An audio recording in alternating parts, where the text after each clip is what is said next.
पता है कि जो विद्याकुल परिवार है वो आप सभी के लिए लेकर आया है विजय 2025 रिलोडेड बैच। और इस बैच की ये खासियत है कि इसमें आपका बैकलॉग क्लियर होने वाला है। तो आज की क्लास हम स्टार्ट करेंगे, उससे पहले अभी आप सभी के सभी अपने सभी दोस्तों के साथ एक बार लिंक को शेयर कर लीजिए। सभी को गुड इवनिंग। जो बच्चे हमारे साथ जुड़ गए हैं, पहले अपना परिचय करा दूं। बहुत सारे बच्चे मुझे जानते होंगे, लेकिन जो नहीं जानते हैं उन्हें मैं बताती हूँ। मैं हूँ शालिनी, जो कि आपको पढ़ाने वाली हूँ विजय 2025 रिलोडेड बैच में बायोलॉजी। और आप सभी को पता है कि इसमें हम करने वाले हैं वापस से चैप्टर को एक बार फिर से इसकी शुरुआत। तो मुझे लगता है कि आप सभी बहुत ज्यादा एक्साइटेड होंगे। और अब तक जो बच्चे परेशान हो रखे थे कि मैम जी हमसे जो हमारे साथी है, हमारे जो दोस्त है, वो तो काफी आगे चल चुके हैं चैप्टर में, 5वें 6वें चैप्टर में पहुंच गए हैं, लेकिन हमने तो 3 महीने 4 महीने से कुछ पढ़ा ही नहीं, तो अब करे तो करे क्या। तो आपके लिए मैम आपके लिए लेकर आई है सॉल्यूशन। यहाँ पर आप सभी को पता है आपको वापस से चैप्टर 1 से पढ़ाया जाएगा। तो आप सभी के लिए एक तरीके से हम कह सकते हैं कि बहुत बड़ी खुशखबरी है ये, जिसमें कि आप वापस से चैप्टर को पढ़ोगे। हर एक टॉपिक को बहुत ही अच्छे तरीके से हम कॉन्सेप्ट क्लियर करते हुए पढ़ने वाले हैं। तो सभी को गुड इवनिंग। जो हमारे साथ जुड़ गया है, राधे राधे, जय श्री कृष्णा, जय श्री राम, सभी को गुड इवनिंग। फटाफट से एक बार सारे के सारे बच्चे अपने सभी दोस्तों के साथ लिंक को शेयर कर लेंगे। अब तक मुझे लगता है कि बहुत सारे बच्चे लिंक शेयर कर चुके होंगे, क्योंकि उन सभी को पता है कि आज की क्लास होने वाली है आपकी बहुत ही ज्यादा खास, क्योंकि आज की आप पहली क्लास है जिसमें कि आपका हम यहाँ पर एक तरीके से चैप्टर को समझने की कोशिश करने वाले हैं। सभी को गुड इवनिंग। तो अब आप सभी के यही था कि मैम जी हम जुलाई से, क्योंकि बहुत सारे बच्चों के कमेंट्स लगातार आते रहते थे कि मैम हम क्या जुलाई से पढ़ करके यूपी बोर्ड में टॉपर बन सकते हैं। हर किसी के पास ये सवाल था और ऊपर से उसमें क्वेश्चन मार्क लगा रहता है। तो आप सभी को पता है कि आप जुलाई से पढ़ करके अगर आप मेहनत करने पर आ जाओ तो जुलाई क्या आप 3 महीने में यूपी बोर्ड के टॉपर बन सकते हो। लेकिन यहाँ पर यही सब निर्भर करेगा आपकी मेहनत पर। अब बहुत सारे बच्चे 3 महीने से तो वो सिर्फ खेलते कूदते रहे, इधर उधर घूमते रहे, उनको कोई पढ़ाई से मतलब नहीं था। लेकिन जैसे जैसे ये महीने आगे बढ़ रहे हैं, उन्हें भी टेंशन होनी स्टार्ट हो गई है कि अब हमारे एग्जाम भी पास आने वाले हैं। और जैसे जैसे एग्जाम पास आ रहा है तो उन्हें लग रहा है कि अब तो हमें पढ़ाई स्टार्ट कर लेनी चाहिए। और जैसा कि आप सभी के मन में ये डाउट था कि जुलाई से पढ़ करके हम यूपी बोर्ड टॉपर बन सकते हैं, तो इसका साफ आंसर हम आपको गारंटी के साथ कहते हैं कि हाँ, अगर आप जुलाई से पढ़ना स्टार्ट भी करते हो तो आप यूपी बोर्ड में टॉपर बन सकते हो। जैसा आपका जो विजय 2025 रिलोडेड बैच है, आप लगातार सुनते आ रहे हो कि इसमें क्या खास है। इसमें यही खासियत है कि जिन बच्चों ने अभी तक कुछ भी नहीं पढ़ा, वो भी वापस से इस बैच में दोबारा पढ़ने वाले हैं चैप्टर नंबर 1 से। यानी कि हम दोबारा से आपको कंप्लीट कराएंगे आपके जितने चैप्टर हो चुके हैं, और आप भी उन बच्चों की बराबरी करोगे जो अभी तक अपने 4थे 5वें 6वें चैप्टर में पहुंच गए हैं। तो एक तरीके से आपके लिए एक बाहर एक सुनहरा अवसर हम इसको कह सकते हैं कि ये विद्याकुल परिवार आपके लिए लेकर आया है। तो सभी को गुड इवनिंग। मुझे लगता है कि बहुत सारे बच्चे हमारे साथ जुड़ गए हैं और बहुत सारे बच्चों के जो डाउट्स थे वो भी क्लियर हो गए होंगे। अब आप सभी को इतना पता है कि आपका जो पहला चैप्टर है यूपी बोर्ड में, वो आपका पुष्पीय पादपों में लैंगिक जनन है, यानी कि आपका जो sexual reproduction in flowering plant है। अब कुछ बच्चों के लिए ये बहुत नया टॉपिक होगा, है ना। बहुत सारे सोच रहे होंगे कि मैम ये लैंगिक जनन क्या होता है, पुष्पीय पादप क्या होता है। तो आज की क्लास में हम ये सारी चीजें क्लियर करेंगे। इस चैप्टर से आपके क्या क्वेश्चन बनते हैं, कितने नंबर के क्वेश्चंस बनते हैं, कितना इंपॉर्टेंट आपके लिए चैप्टर है, हम इन सब के ऊपर बात करने वाले हैं, ताकि आपको पता चल जाए कि आपके यूपी बोर्ड में ऐसा कोई चैप्टर नहीं है जो आपके लिए इंपॉर्टेंट नहीं है। या आपको पता चल जाएगा कि कौन से ऐसे चैप्टर है जो बहुत ज्यादा इंपॉर्टेंट है, जिसमें आपके ज्यादा क्वेश्चंस बनते हैं, जिन चैप्टर का वेटेज भी बहुत ज्यादा होता है। तो ये जब आप ये क्लासेस ज्वाइन करोगे, ये क्लासेस आप देखोगे, तो आपको धीरे धीरे पता चल जाएगा। तो चलिए फिर पहले हम इस चैप्टर के इंट्रो में बात करते हैं कि जो पुष्पीय पादपों में लैंगिक जनन है, sexual reproduction in flowering plant है। आखिर इसमें कौन कौन से टॉपिक है? तो आपको अभी लग रहा होगा कि मैम हमें ये चैप्टर समझ में नहीं आएगा, है ना? तो पहले हम इसके ओवरव्यू की बात करेंगे। जब आप चैप्टर में देखते हो कि टॉपिक कौन कौन से है, तो कहीं ना कहीं आपको एक कॉन्फिडेंस आ जाता है। तो सबसे पहले कॉन्फिडेंस लेने के लिए ही हम देखते हैं कि इस चैप्टर के कुछ टॉपिक है। जब आपका पहले जो आपकी बुक रहती थी उसमें आपके पास एक और चैप्टर दिया जाता है इस यूनिट का, जनन, यानी कि रिप्रोडक्शन आपको समझाया जाता था कि आखिर रिप्रोडक्शन क्या होता है, लैंगिक जनन यानी कि सेक्सुअल रिप्रोडक्शन क्या होता है। तब जाकर के बच्चों को ये चैप्टर और ज्यादा इजी लगता था। लेकिन जैसा कि आपको मैंने कहा है, मैं आपको हर एक टॉपिक को बहुत अच्छे से क्लियर करूंगी। जिसे कुछ भी नहीं आता है आज वो इस इंट्रो क्लास में बहुत कुछ सीख करके जाने वाला है।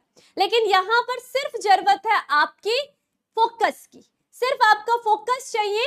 हाँ, इंग्लिश मीडियम, बहुत सारे बच्चे कह रहे हैं कि मैम हिंदी इंग्लिश दोनों में ही, आपकी हिंदी इंग्लिश दोनों में ही यहाँ पर क्लासेस चल रही है। बाइलिंगुअल मैं आपको पढ़ाने वाली हूँ, आप इंग्लिश में भी पढ़ोगे और आप हिंदी में भी पढ़ोगे, ठीक है? तो चलिए इस टॉपिकों की अगर हम बात करते तो इस चैप्टर में ये सारे आपके पास टॉपिक है। सबसे पहले पुष्प आवर्त बीजी का एक आकर्षक अंग है। तो यहाँ पर हम क्या पढ़ते हैं? स्ट्रक्चर ऑफ फ्लावर की हम बात करेंगे। क्लियर बात है? यानी कि जब तक आपको ये पता नहीं होगा कि एक पुष्पीय पादप की कौन कौन सी संरचनाएं होती है, तब तक आप उसमें सेक्सुअल रिप्रोडक्शन, लैंगिक जनन की क्रिया नहीं पढ़ सकते हो। तो जब आपको ये पता चल जाएगा तो आपको वैसे ही पूरा चैप्टर इजी लगने लग जाएगा, क्योंकि आपको फ्लावर्स के पार्ट्स पता होंगे, ठीक है? फिर उसमें हम क्या देखेंगे? उसमें हम देखेंगे निषेचन पूर्व संरचनाएं एवं घटनाएं। निषेचन पूर्व आप सभी को पता है, इसमें हम यहाँ पर बात करेंगे प्री फर्टिलाइजेशन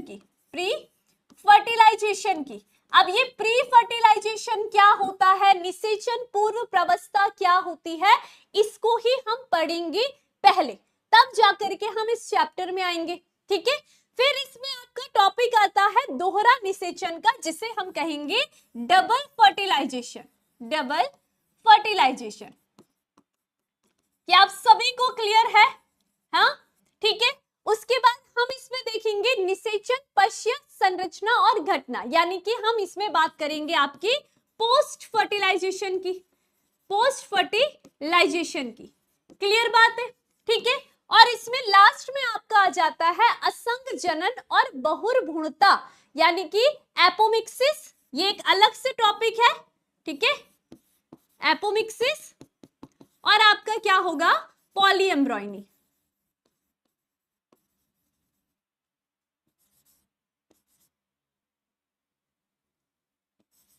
क्लियर, ठीक है?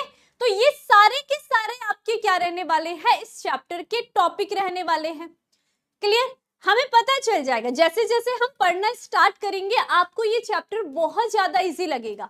और ये यकीन मानिए कि यूपी बोर्ड में इस टॉपिक से, इस चैप्टर से काफी सारे क्वेश्चंस बनते हैं। लगभग आपके 18 नंबर का क्वेश्चंस यहाँ से पूछे जाते हैं। उसके बारे में भी हम चर्चा करेंगे। आज का जो हमारा टारगेट रहेगा वो यही रहेगा, पहला हमने इसमें इंट्रोडक्शन ही देखना है। पहले मैं आपके कॉन्सेप्ट को क्लियर करवाऊंगी। एक बेसिक लेवल से हम पढ़ने वाले हैं कि रिप्रोडक्शन क्या होता है, सेक्सुअल रिप्रोडक्शन यानी लैंगिक जनन क्या होता है, फिर जाकर के हम इस चैप्टर में कूदेंगे, है ना? अगर हमें पहले की चीजें नहीं पता होगी और हम सीधा इस चैप्टर को पढ़ना स्टार्ट करेंगे तो हमें वैसे ही समझ में नहीं आएगा। तो यहाँ पर हमें एक बहुत ज्यादा तेज बच्चा, एक मीडियम बच्चा और एक बहुत कमजोर बच्चा, इन तीनों बच्चों का ध्यान में रख करके पढ़ना है। यानी वो जो आपका एक कमजोर वर्ग का बच्चा है उसको भी हमें कहाँ लाना है? अपर लेवल पर, यानी कि उसको भी उस तेज बच्चे की श्रेणी में लाना है कि वो एक बार में क्लास पढ़े और उसको दिमाग में सारी की सारी चीजें उसकी याद हो जाए। अब मैं आपको बता दूं कि जब आप क्लास लोगे, ठीक है, जब भी आप क्लास में बैठोगे हमेशा फोकस के साथ बैठना। मैं आपको यकीन दिलाती हूँ, अगर आप क्लास में फोकस के साथ बैठते हो, बहुत ही अच्छे तरीके से क्लास को रेगुलर लेते हो, तो आधी से ज्यादा चीजें आपको क्लास में ही याद हो जाएंगी, ठीक है? एक बार करके देखेंगे तो देखना, आपको खुद आज की क्लास एक बार फोकस से देखिए और आज आपको बहुत सारी चीजें क्लियर हो जाएगी। क्लियर? चलिए उसके बाद हम आज के टारगेट में हम स्ट्रक्चर ऑफ फ्लावर पढ़ने वाले हैं, जो आपका यहाँ पर नर जननांग संरचना है, जो कि पुष्प का मेल रिप्रोडक्टिव पार्ट होगा, उसके बारे में पढ़ेंगे। ये सारी संरचनाओं के बारे में मैं अभी बताऊंगी। उससे पहले हम थोड़ा सा चैप्टर के बारे में देख लेते हैं कि यहाँ पर आपसे कैसे कैसे क्वेश्चंस प्रीवियस ईयर में पूछे गए हैं। ठीक है, तो हम बात करते, देखो क्या पूछा गया है, परागकोश भित्ति में इनमें से कौन नहीं होता है, यानी विच of the following is not present in the anther wall. अब यहाँ पर बहुत सारे बच्चे होंगे जिन्हें आंसर पता है, लेकिन यहाँ हम बात करने वाले हैं उन सभी बच्चों की जिनको नहीं पता है।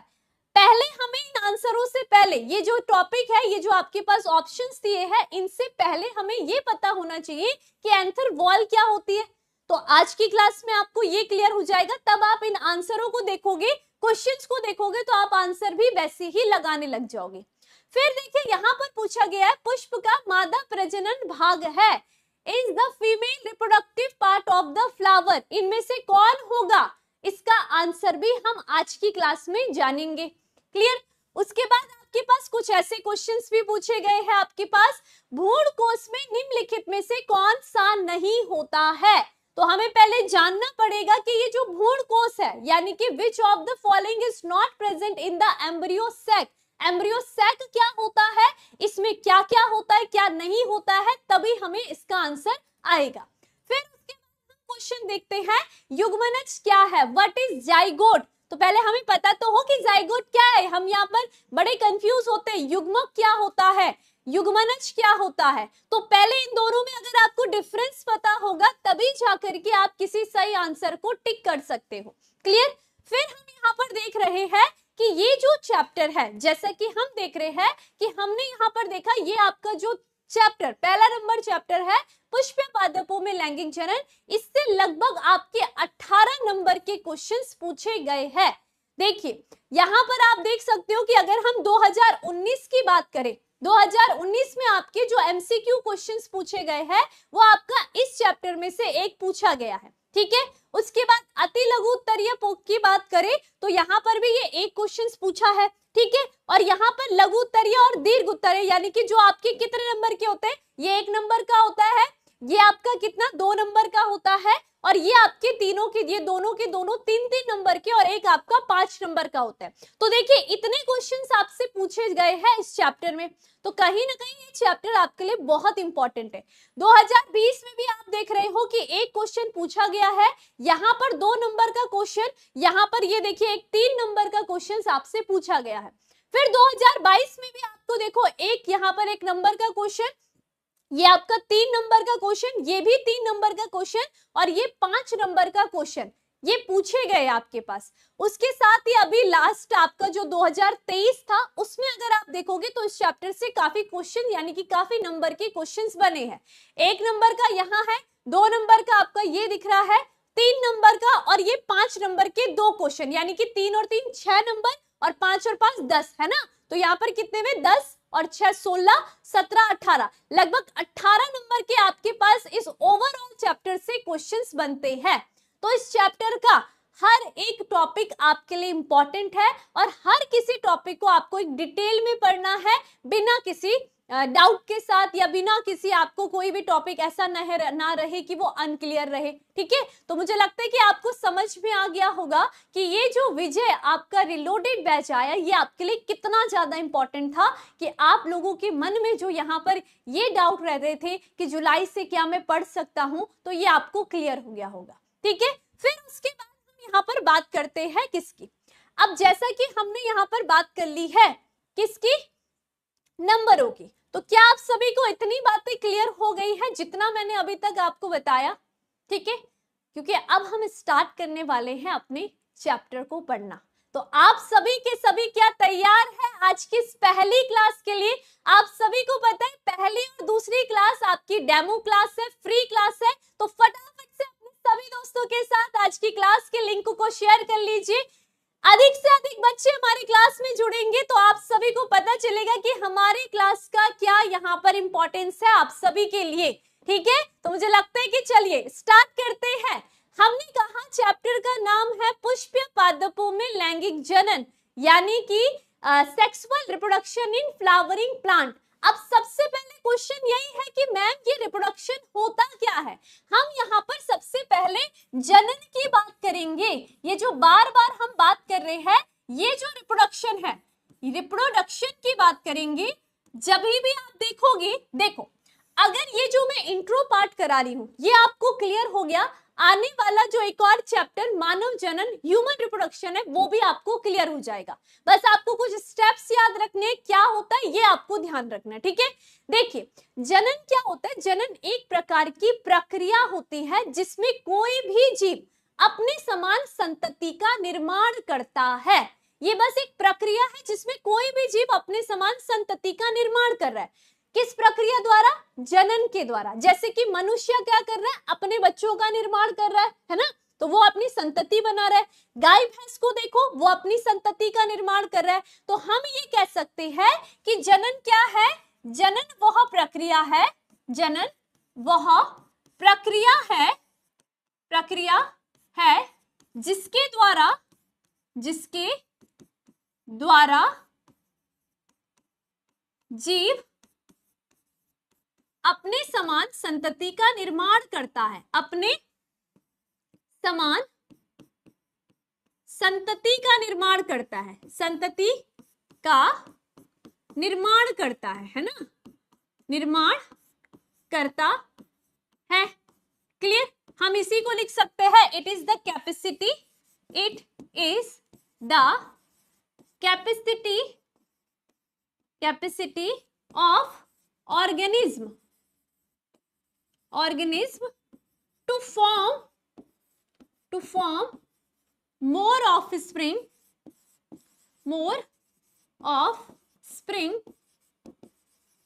own kind,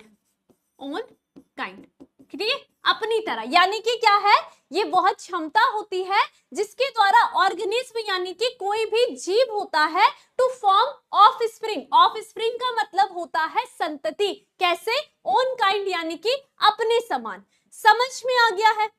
अब यहाँ पर ये जरूरत क्यों पड़ी, जनन कोई भी जीव क्यों करता है, ये क्वेश्चन आता है या क्वेश्चन उठता है कि आखिर कोई भी जीव जनन क्यों कर रहा है, क्यों उसको जरूरत पड़ रही है कि वो अपनी संतति का निर्माण करेगा। तो आप सभी को पता है कोई भी जीव जनन इसलिए कर रहा है क्योंकि वो अपने जाति के अस्तित्व को बनाए रखना चाहता है। सोचिए कि अगर मनुष्य जो है वो जनन की क्रिया ना करे यानी कि अपनी संतति ना पैदा करे तो ऐसा क्या हो जाएगा। इससे आप सभी को पता है कि एक टाइम आएगा जब मनुष्य का अस्तित्व ही खत्म हो जाएगा पृथ्वी से, या कोई अन्य जीव अगर संतति नहीं उत्पन्न करेगा तो एक टाइम ऐसा आ जाएगा कि जब वहां पर उस जीव की संतति या हम कहेंगे कि उस जीव की जो जाति होगी उसका अस्तित्व खत्म हो जाएगा, है ना। तो हम क्या कह सकते हैं कि जनन वह प्रक्रिया है जिसके द्वारा जीव अपनी समान संतति का निर्माण करता है। किसके लिए? अपनी जाति के अस्तित्व के लिए, अपनी जाति के अस्तित्व के लिए, जाति के अस्तित्व के लिए जीव क्या कर रहा है, जनन की क्रिया कर रहा है अस्तित्व के लिए। ठीक है, ठीक है। तो हम यहां पर लिख सकते हैं kind for maintenance of, maintain their species. ठीक है, तो आपको इतनी बात क्लियर हो गई है। क्लियर? माना बात, हमने कहा कि ये क्या है हमारा, ये हमारा यहाँ पर कोई जीव है। क्लियर बात है। तो ये जीव क्या करेगा, अपने ही समान क्या बनाएगा, यहाँ पर दूसरे जीव को बना रहा है। क्लियर? दूसरे जीव को बना रहा है। तो ये जो जीव है जिसने क्या करा, एक नई संतति को बनाया, ये क्या कहलाएगा, जनक कहलाएगा। ठीक है, यानी कि ये क्या कहलाएगा, पेरेंट्स कहलाएगा। क्लियर? और ये जो संतति बनी है, ये उसका जो बच्चा बना है संतति, इसे हम क्या कहेंगे, ऑफस्प्रिंग कहते हैं। क्लियर बात है, संतति या हम इसको क्या कहेंगे, ऑफस्प्रिंग कहते हैं। Concept clear? ठीक है। अब आप देखोगे जनन जो होते हैं वो दो प्रकार के होते हैं। ठीक है, एक होता है आपका अलैंगिक जनन। ठीक है, अगर हम बात करते हैं जनन के प्रकार की बात कर रहे हैं, ठीक है, प्रकार की बात करेंगे यानी कि types of reproduction, types of reproduction की बात करेंगे, रिप्रोडक्शन की बात करेंगे तो आपको देखने के लिए मिलता है, देखो ये जो टॉपिक मैं आपको बता रही हूँ वो आपके बेसिक को क्लियर, आपका जो बेस है ना उसे क्लियर करने के लिए बता रही हूँ। जब आपको ये चीजें पता चलेंगी तब जाकर आप चैप्टर को बहुत अच्छे से समझोगे। टाइप्स ऑफ रिप्रोडक्शन की बात करते हैं तो ये आपके 2 टाइप्स होते हैं। एक होता है आपका अलैंगिक जनन, ठीक है, एक क्या होगा आपका अलैंगिक जनन होता है, यानी कि एसेक्सुअल रिप्रोडक्शन, एसेक्सुअल रिप्रोडक्शन होता है। क्लियर बात है, ठीक है। और दूसरे की अगर हम बात करते हैं तो दूसरा आपका क्या होता है, लैंगिक जनन होता है। लैंगिक जनन की बात करते हैं, यानी कि आपका ये जो हम चैप्टर का नाम ही सुन रहे हैं ना, सेक्सुअल रिप्रोडक्शन की जो हम बात कर रहे हैं ये आपका वही है। समझ में आ गया। अब इन दोनों में अंतर क्या होता है, हमें पता है कि जनन वो प्रक्रिया है जिसमें कोई भी जीव अपने समान संतति का निर्माण कर रहा है। क्लियर बात है। लेकिन जो जीव अपनी संतति का निर्माण करेंगे ना, उसकी जो प्रोसेस है वो 2 प्रकार के, 2 प्रकार से जीव अपनी संतति का निर्माण कर सकता है। एक तो ऐसा हो सकता है कि यहाँ पर केवल क्या है, जो पेरेंट्स है, ठीक है, ये जो पेरेंट्स है ये एक ही पेरेंट्स है, ठीक है, यानी कि ये जो जनक है वो एक ही जनक है और वो क्या कर रहा है यहाँ पर अपनी संतति का निर्माण कर रहा है, यानी कि क्या कर रहा है, अपनी संतति का निर्माण कर रहा है, यानी कि हम क्या कह रहे हैं, ऑफ स्प्रिंग का निर्माण कर रहा है। इतनी बात क्लियर है। तो मैं यहाँ पर क्या दिखा रही हूँ कि जब एक ही जीव के द्वारा अपनी संतति का निर्माण किया जा रहा है तो उसे हम क्या कहेंगे, अलैंगिक जनन। यानी कि अलैंगिक जनन वो प्रक्रिया है जिसमें एकल जीव के द्वारा नई संतति का निर्माण होता है। एक अकेला जीव ही क्या करेगा, नई संतति यानी कि अपनी ऑफ स्प्रिंग को बनाता है, ठीक है। तो हम ये कह सकते हैं यहाँ पर क्या है, एकल जीव के द्वारा, एकल जीव के द्वारा क्या हो रहा है, अपनी संतति का निर्माण हो रहा है, ठीक है। यानी कि ये कैसा होता है, यूनिपेरेंटल है ना, यूनिपेरेंटल होगा और वही क्या कर रहा है, अपनी ऑफ स्प्रिंग का निर्माण कर रहा है। Concept clear. तो इसे हम क्या कहते हैं, अलैंगिक जनन कहते हैं। क्लियर बात हो गई है, ठीक है। दूसरा आ जाते हैं जो कि मोस्ट इंपॉर्टेंट और इसके बारे में हमें ज्यादा पढ़ना है। क्लियर बात है, ठीक है। अब दूसरी बात करते हैं, लैंगिक जनन या सेक्सुअल रिप्रोडक्शन हम किसे कहेंगे। देखिए, लैंगिक जनन जनन की वो प्रक्रिया होती है जिसमें 2 जीव एक नई संतति का निर्माण करते हैं। हम ये कह सकते हैं कि लैंगिक जनन होने के लिए 2 जीव का होना जरूरी है, यानी कि नर और मादा। ये नर मादा मिल करके क्या करेंगे, एक नई संतति का निर्माण करते हैं। क्लियर बात है। तो मैंने कहा यहाँ पर मानववाद ये क्या है आपका, एक जीव और ये क्या है, एक जीव, ठीक है। ये मेल है, ये फीमेल है और ये मिल करके क्या करेंगे, अपनी ऑफ स्प्रिंग का निर्माण करते हैं ना। जैसे कि हमने कहा ये क्या है, इनकी संतति है यानी कि ऑफ स्प्रिंग है। क्लियर बात है। तो हम क्या कह रहे हैं कि ये जो आपके क्या होंगे, ये जो जनन की प्रक्रिया होता है ये कैसा होता है, बाई पेरेंटल होता है। 2 जनक, यहाँ पर 2 जनक जो होंगे, 2 जनक यानी कि नर व मादा जो होंगे, ठीक है, जिसको हमने कहा ये क्या होंगे, बाई पेरेंटल रिप्रोडक्शन होता है, जिसमें 2 यहाँ पर जनक एक नई संतति का निर्माण करेंगे तो ये क्या कहलाएगा, बाई पेरेंटल कहलाता है। कॉन्सेप्ट क्लियर, इतनी बात है, समझ में आ गया, ठीक है। अब इसमें होता क्या है इसके बारे में ध्यान से सुनिए। होता क्या है कि लैंगिक जनन में ये जो नर और मादा होते हैं ना, ये नर मादा क्या करेंगे, अपने युग्मकों का निर्माण करेंगे। क्लियर। इनके पास एक कोशिका होगी जिसमें अर्धसूत्री विभाजन मियोसिस की प्रक्रिया होगी और ये अपने युग्मक बनाते हैं। जैसे कि हम यहाँ पर बताते हैं कि जो मेल होगा वो अपने युग्मक, जिसको हम क्या कहते हैं, गैमेट कहते हैं, ठीक है, मेल गैमेट की बात कर रही हूं मैं, ठीक है। और यहाँ पर जो फीमेल होगी वो अपने गैमेट का निर्माण करेगी जिसे हम क्या कहेंगे, फीमेल गैमेट यानी कि युग्मक कहते हैं। क्लियर बात है। तो यहाँ पर जो आपके जो जनक थे, नर और मादा जनक थे, उन दोनों ने अपने अपने युग्मकों का निर्माण करा। फिर यहाँ पर क्या होगा, ये जो युग्मक होते हैं ये युग्मक आपस में जब संलयित हो जाते हैं, संलयित हो जाएंगे, ठीक है, संलयित हो जाएंगे, संलयन करेंगे, तब जाकर के यहाँ पर कौन सी संरचना बनेगी, आपकी युग्मनज की संरचना बनती है। किसकी, युग्मनज की संरचना, जिसे आप क्या कहते हो, जाइगोट कहते हो। ठीक है, क्लियर बात है। फिर आगे जाइगोट से आपका भ्रूण एम्ब्रियो बनेगा और फिर उससे क्या बनेगी, एक नई संतति बनेगी। ये आप चैप्टर में भी समझ जाओगे, लेकिन मेन आपको ध्यान रखना है कि लैंगिक जनन की प्रक्रिया में गैमेट फॉर्मेशन होता है। क्या होता है यहाँ पर, गैमेट फॉर्मेशन होता है। गैमेट फॉर्मेशन मतलब कि क्या होगा, युग्मक निर्माण की क्रिया होती है, युग्मक निर्माण की क्रिया होगी। और इसी के साथ साथ युग्मक बन गए, लेकिन यहां पर इंपॉर्टेंट है कि उनका संलयन होना बहुत ज्यादा जरूरी है, यानी कि उनका फ्यूजन, जिसे हम क्या कहेंगे आगे चल के कि फर्टिलाइजेशन की क्रिया हो रही है। तो यहां पर इंपॉर्टेंट है क्या, गैमेट फ्यूजन, फ्यूजन की क्रिया, यानी कि युग्मक संलयन की क्रिया भी होनी आवश्यक है। तो क्या आप सभी को इतनी बात क्लियर हो गई है। जबकि अलैंगिक जनन में अगर फॉर्मेशन, वैसे तो फॉर्मेशन नहीं हो रहा है, लेकिन बाई चांस अगर गैमेट बन भी गए तो वो कभी भी आपस में संलयित नहीं होते हैं, इनमें फ्यूजन नहीं होता है। और यहाँ पर केवल एक अकेला पेरेंट्स ही क्या करेगा, एक नई ऑफस्प्रिंग का निर्माण करता है। एक अकेला जो जनक होगा वो नई संतति का निर्माण कर सकता है। इसको आप बहुत डिटेल में पढ़ देते हो जब आपके पास ये चैप्टर था। जैसे कि अमीबा देखा आपने, अमीबा अपने शरीर को तोड़ करके दो भागों में वो टूट जाता है, और वो जो दोनों टूटे भाग होते हैं वो एक तरीके से वही अमीबा के निर्माण कर रहे हैं। ठीक है, तो इसमें इस तरीके से होता है। जबकि लैंगिक जनन में आप देखोगे नर और मादा जो होंगे, इनके युग्मक, नर अपने युग्मक का निर्माण करेगा, मादा अपने युग्मक का निर्माण करेगी। फिर इनमें क्या होगा, यहाँ पर फ्यूजन होगा और आगे चल करके युग्मनज, युग्मनज से भ्रूण बनेगा और भ्रूण से एक नई संतति का निर्माण होता है। तो बताइए क्लियर हो गया आपको लैंगिक जनन की क्रिया, समझ में आ गया? कमेंट में फटाफट से बताइए क्लियर है सभी को, आ गया ना?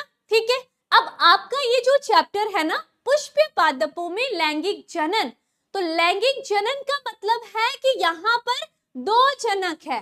तो हमें कैसे पता चलेगा कि पुष्प की संरचना में नर कौन है, मादा कौन है?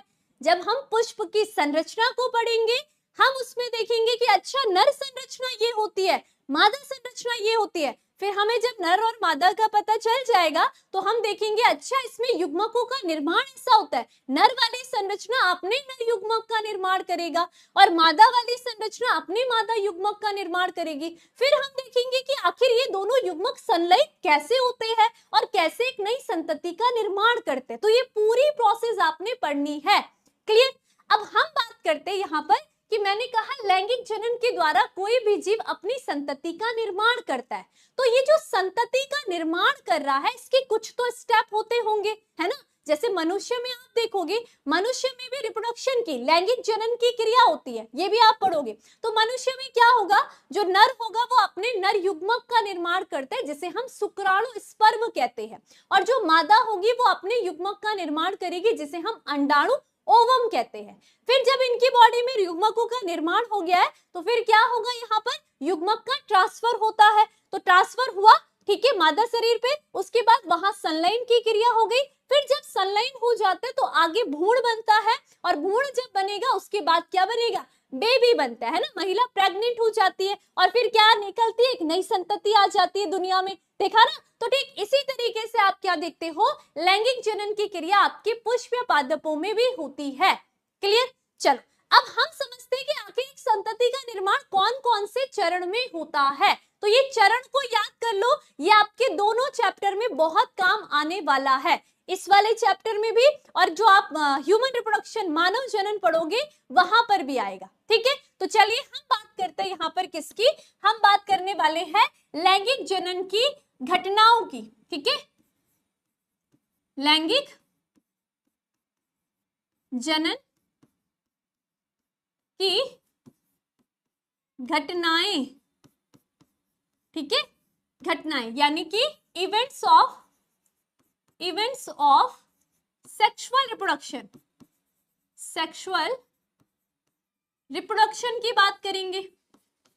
ठीक है, अब ध्यान से सुनो, ये आपका बेस है, चैप्टरों का बेस है, ये याद तो सब कुछ अच्छे से क्लियर हो जाएगा। ठीक है, हमें पता है कि यहाँ पर लैंगिक जनन में गैमेट फॉर्मेशन, युग्मकों का निर्माण होता है, और फ्यूजन ऑफ गैमेट यानी कि युग्मकों का संलयन होता है। और वो जो संलयन की क्रिया होती है, वो जो फ्यूजन की क्रिया होती है, उसे हम फर्टिलाइजेशन कहते हैं। तो हम कहेंगे कि हमें पता है कि इसमें क्या होता है, निषेचन की क्रिया होती है, जिसे हमने क्या कहा, फर्टिलाइजेशन कहा, फर्टिलाइजेशन कहा। क्लियर बात है। तो ये तो हमें पता है कि इसमें नर युग्मक मादा युग्मक संलयित होते हैं, लेकिन इससे पहले भी तो क्रिया हो रही थी, है ना, निषेचन से पहले भी क्रिया हो रही थी, तो हम उसे निषेचन पूर्व प्रवस्था कहेंगे या निषेचन पूर्व घटना कहते हैं। ठीक है, तो इससे पहले जो क्रिया होती है उसे हम क्या कहेंगे, निषेचन पूर्व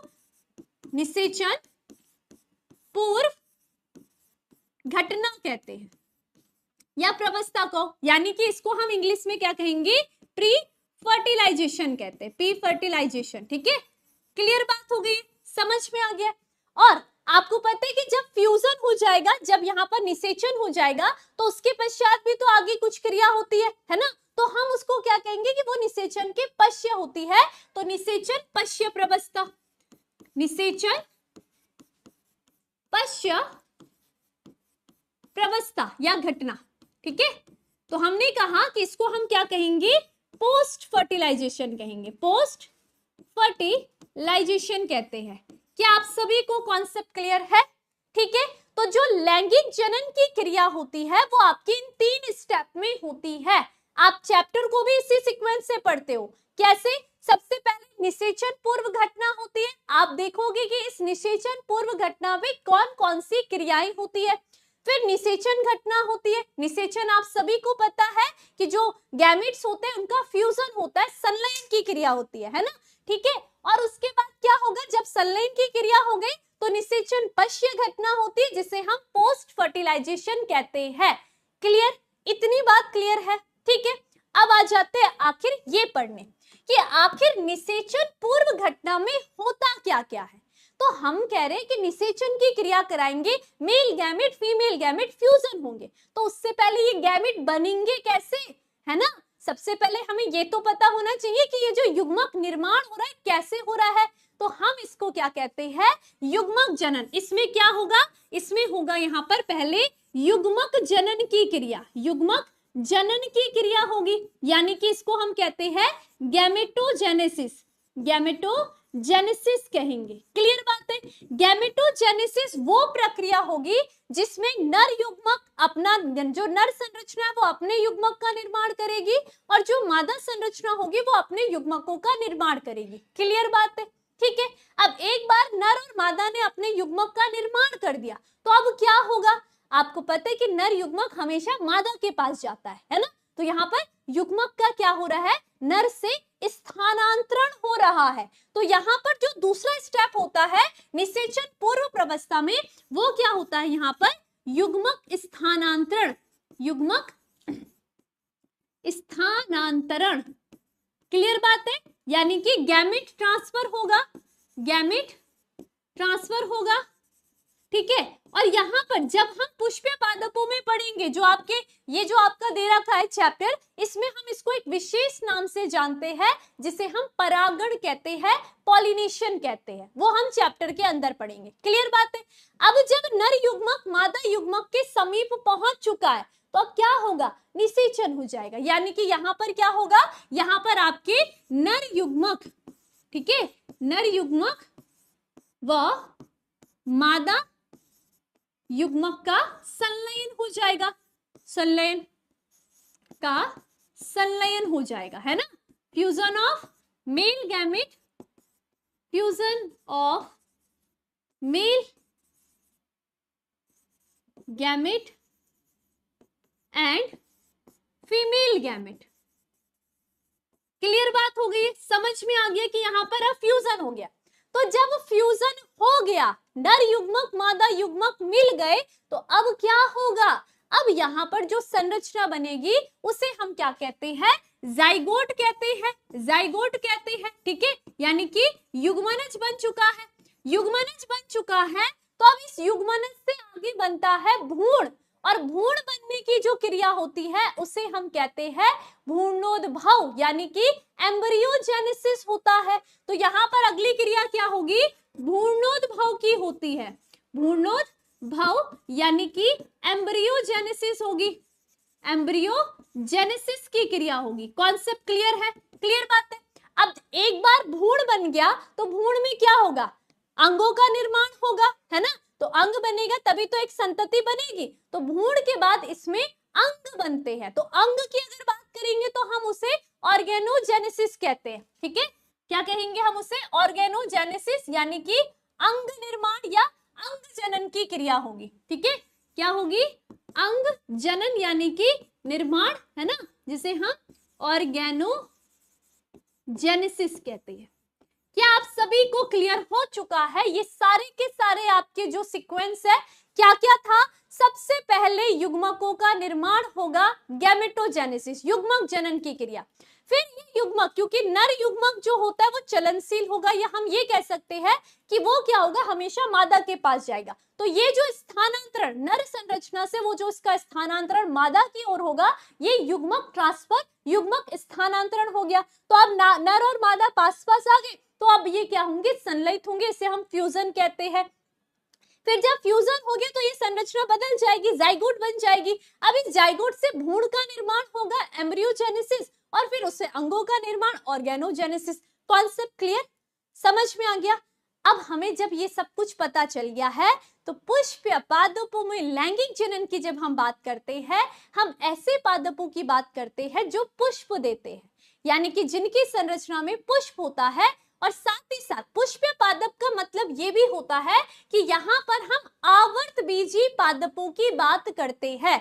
आवर्त बीजी पादप वे पादप होते हैं जिनमें आपको पता है ना, जो सीड होता है, जो उनका बीज होता है, उसमें क्या होगा, यहाँ पर कवरिंग होती है। क्लियर। तो चलिए अब हम अपने चैप्टर को स्टार्ट करते हैं। क्या आप सभी को इतनी बात क्लियर हो चुकी है, बताइए। इतना आपका कॉन्सेप्ट क्लियर हो चुका होगा, जो भी आपका बेस था लैंगिक जनन के लिए वो अच्छे से क्लियर हो गया है। अब क्योंकि हम चैप्टर की स्टार्टिंग ही कर रहे हैं, तो चैप्टर की स्टार्टिंग हम यहाँ से करेंगे। हमने कहा कि लैंगिक जनन वो प्रवस्था थी, वो लैंगिक जनन वो जनन होता है जिसमें नर और मादा युग्मक क्या होंगे, संलयित होंगे और संतति का निर्माण करेंगे।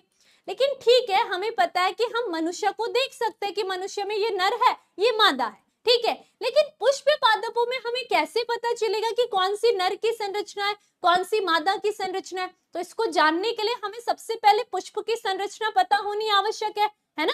तो पहले हम पुष्प की संरचना पढ़ते हैं और फिर इसमें देखते हैं कि कौन सी नर की संरचना है, कौन सी मादा की संरचना है, ठीक है। तो चलो आ जाओ, अब बात करेंगे हम किसकी, स्ट्रक्चर ऑफ फ्लावर की, यानी कि पुष्प की संरचना की।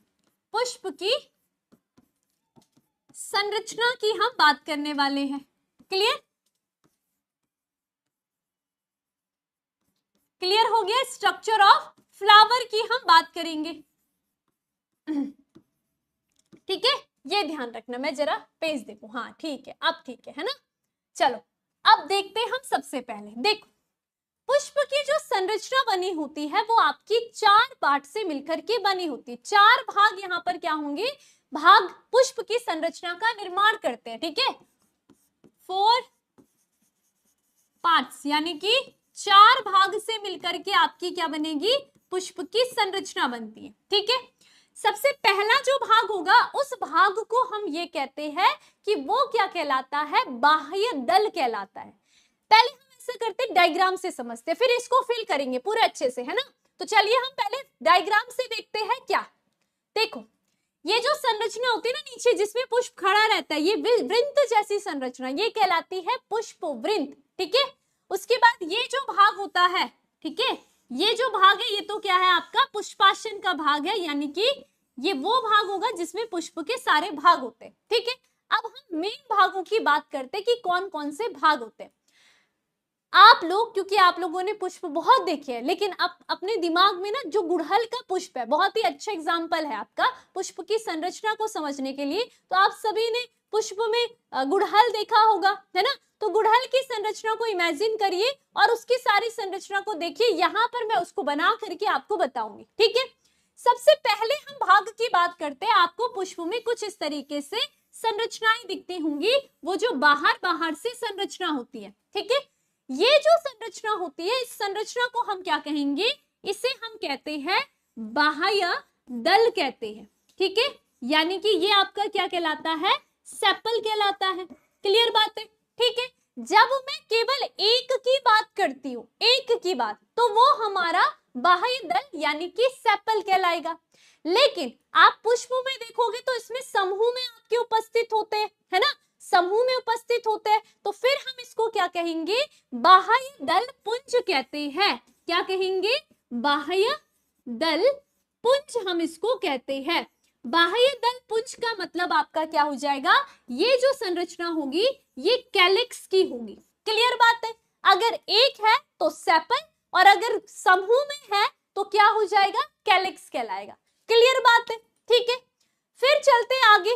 फिर आप देखोगे कि जो पुष्प होता है उसमें बड़ी ही सुंदर सुंदर संरचना होती है। इस तरीके से आपने देखा होगा, जो आपको भी आकर्षित करती है वो संरचना, है ना, कौन होती है, जिसे आप पंखुड़ियां कहते हो, है ना। तो ये जो संरचना होती है, ये जो सुंदर सी संरचना होती है, जिसकी तरफ आप भी आकर्षित होते हैं, जो कीट पतंग होंगे वो भी आकर्षित होते हैं, तो ये जो सुंदर सी पंखुड़ी वाली संरचना होती है, जब मैं केवल एक की बात करूंगी तो मैं इसको क्या कहूंगी, दल कहती हूँ। दल यानी कि क्या कहलाएगा, पेटल कहलाता है। क्लियर बात है, क्लियर, ठीक है। लेकिन आप देखोगे किसी पुष्प में ये 2 से अधिक संख्या में भी होते हैं। तो जब यहाँ पर 2 से अधिक संख्या में है तो ये एक पुंज यानी कि एक समूह का निर्माण कर रहे हैं, तो हम इसको क्या कहेंगे, दलपुंज कहते हैं। ये क्या कहलाएगा, दलपुंज का मतलब ये होता है समूह, और हम क्या कहेंगे इसे, ये आपका कहलाएगा कोरोला। क्लियर बात है, ये क्या कहलाएगा आपका, कोरोला कहलाता है। कॉन्सेप्ट क्लियर, ठीक है। उसके बाद आपने देखा होगा गुड़हल से एक ऐसी तंतु जैसी संरचना निकली होती है, सभी ने नोटिस करा होगा। तो इस तरीके से आपने देखा होगा ये तंतु जैसी संरचना आपको गुड़हल में दिखाई देती होगी, है ना, इस तरीके से संरचना। तो ये जो संरचना होती है ना पुष्प में, ये होती है यहाँ पर, अगर मैं एक की बात करूंगी तो इस संरचना को हम क्या कहेंगे, पुंकेसर कहते हैं। क्या कहेंगे हम इसको, पुंकेसर यानी कि स्टेमन कहते हैं। क्लियर बात है, हम इसे स्टेमन कहेंगे। लेकिन अभी देखो गुड़हल के पुष्प में तो एक निकली रहती है, तो हमने पुंकेश्वर कह लिया। लेकिन बहुत सारे पुष्प आप देखोगे जिनमें बहुत सारी संख्या में उपस्थित होते हैं, समूह में उपस्थित होते हैं, तो तब हम उनको एक साथ मिलकर के क्या कहेंगे, पुमंग कहते हैं। क्या कहेंगे हम उसको, पुमंग कहते हैं। क्लियर, पुमंग यानी कि आपका एंड्रोसियम कहते हैं। क्लियर बात हो गई है, समझ में आ गया। तो मैं ये कह सकती हूँ, क्योंकि क्वेश्चन आता है कि पुमंग किसे कहते हैं, पुमंग किसे कहते हैं, पुंकेश्वरों के समूह को पुमंग कहते हैं। Group of स्टेमन is called androecium. समझ में आ गया, क्लियर बात है। फिर हम आगे बात करते हैं कि यहाँ पर जो मध्य में एक संरचना आपने देखी होगी, देखो ये जो पुंकेश्वर वाली संरचना, ये वही संरचना है जब आप पुष्प को, जो फूल होता है उसको जब आप हाथ लगाते तो आपके हाथ में कुछ पाउडर पाउडर फॉर्म आती है, तो वो तंतु रूपी संरचना से पाउडर वाली फॉर्म आती है, ठीक है। और एक आपने जब हाथ लगाया होगा तो आपको कभी चिपचिपा भी लगा होगा, तो वो जो चिपचिपी संरचना होती है ना, इस तरीके से मध्य में उपस्थित वो जो चिपचिपी सी संरचना होगी, वो क्या होगी यहाँ पर, इस संरचना को अगर किसी पुष्प में केवल एक है तब तो हम उसको क्या कहेंगे, हम उसे स्त्रीकेसर कहते हैं। स्त्रीकेसर यानी कि आपको क्या कहलाएगी, ये पिस्टल कहलाएगी, ठीक है, क्लियर। और अगर हम बात करेंगे किसी में ये बहुत सारी संख्या में, 2 से अधिक संख्या में है, तो हम इसको क्या कहेंगे, जायांग कहते हैं। क्या कहेंगे, जायांग यानी कि गाइनोसियम कहते हैं। क्लियर, तो मैं ये कह सकती हूँ कि जायांग किसे कहते हैं, तो आप बोलोगे स्त्री केसरों के समूह को जायांग कहते हैं। यानी कि गाइनोसियम क्या है, the group of pistil is called gynoecium. क्या आप सभी को क्लियर हो गया है, ये सारी संरचना क्लियर है, ठीक है। तो हम यहाँ पर देख रहे हैं कि पुष्प इन 4 संरचनाओं से मिलकर बना है। आपने देखा पहली संरचना, ये दूसरी संरचना, ये तीसरी संरचना, और ये कौन सी है, चौथी संरचना। इन 4 संरचनाओं से मिलकर के आपका पुष्प बना है। अब यहां जानना है कि इनमें कौन सी नर संरचना है और कौन सी मादा संरचना है, ताकि हम पढ़ सके कि नर युग्मक का निर्माण किस में होगा, मादा युग्मक का निर्माण किस में होगा। तो देखिए, जो पुष्प की नर संरचना होती है वो पुंकेश्वर होती है। ये क्या होता है, नर संरचना होती है। नर संरचना कौन सी होगी, पुंकेश्वर होगी, यानी कि जो मेल पार्ट होगा पुष्प का वो कौन सा होगा, आपका पुंकेश्वर होता है। क्लियर बात है, ठीक है। और पुष्प की मादा संरचना की जब मैं बात करूंगी तो ये जो मादा संरचना है वो उसका क्या है, स्त्री केशर। मादा संरचना कौन सी होगी, स्त्री केशर, यानी कि ये क्या है, इसका फीमेल पार्ट है, फीमेल पार्ट है। तो क्या आप सभी को क्लियर हो गया है कि एक पुष्प में नर संरचना कौन सी है, वही तंतु रूपी संरचना जो पाउडर जैसी फॉर्म होती है। क्लियर। और अगर हम मादा संरचना की बात करें तो वो मध्य में जो चिपचिपी सी संरचना होगी वो उसकी मादा संरचना है। Concept clear. तो ये आपकी पुष्प की संरचना इस तरीके से बनी होती है। क्वेश्चन ध्यान रखना, ये पूछा जाता है पुमंग क्या है, तो मैंने बता दिया पुंकेश्वरों के समूह को पुमंग कहते हैं।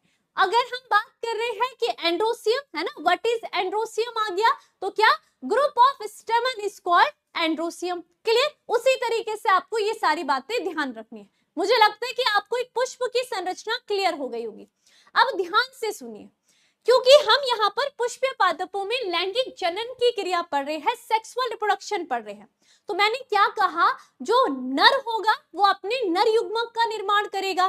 तो यानी कि जो पुष्प होगा उसके जो ये नर संरचना होगी पुंकेश्वर, इसमें ही क्या होगा, नर युग्मक का निर्माण होता है। यहाँ पर क्या बनेगा, मेल गैमेट बनेगा। ठीक है, फॉर्मेशन ऑफ मेल गैमेट कहाँ हो रहा है, इस पुंकेश्वर स्टेमन में होगा। क्लियर। और अगर हम फीमेल गैमेट की बात करेंगे तो वो ये वाली जो संरचना है वो फीमेल गैमेट का निर्माण करेगी। क्लियर।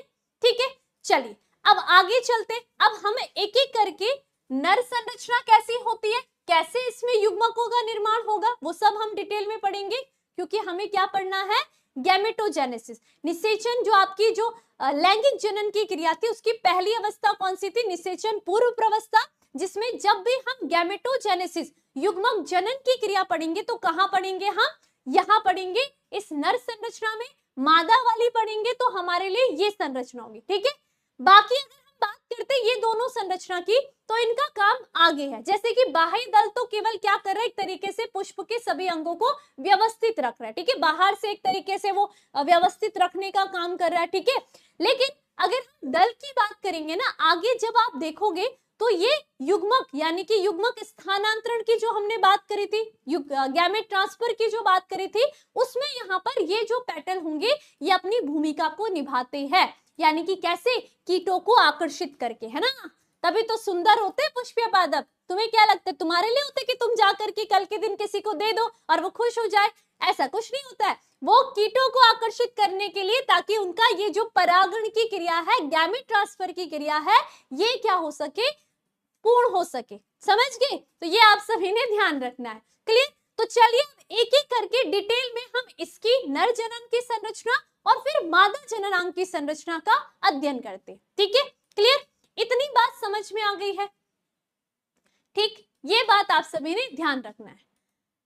हाँ चलिए, ठीक है, ठीक है, लगातार शेयर जरूर करते रहिए अपने दोस्तों के साथ। ठीक, चलो अब डिटेल में हम इनके बारे में पढ़ते हैं।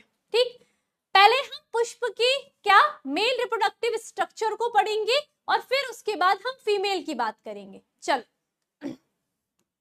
सबसे पहले हम यहाँ पर बात कर रहे हैं क्या, पुष्प की नर जननांग संरचना, नर जननांग संरचना की बात कर रहे हैं। ठीक है, यानी कि male reproductive part, male reproductive part की बात कर रहे हैं। क्लियर।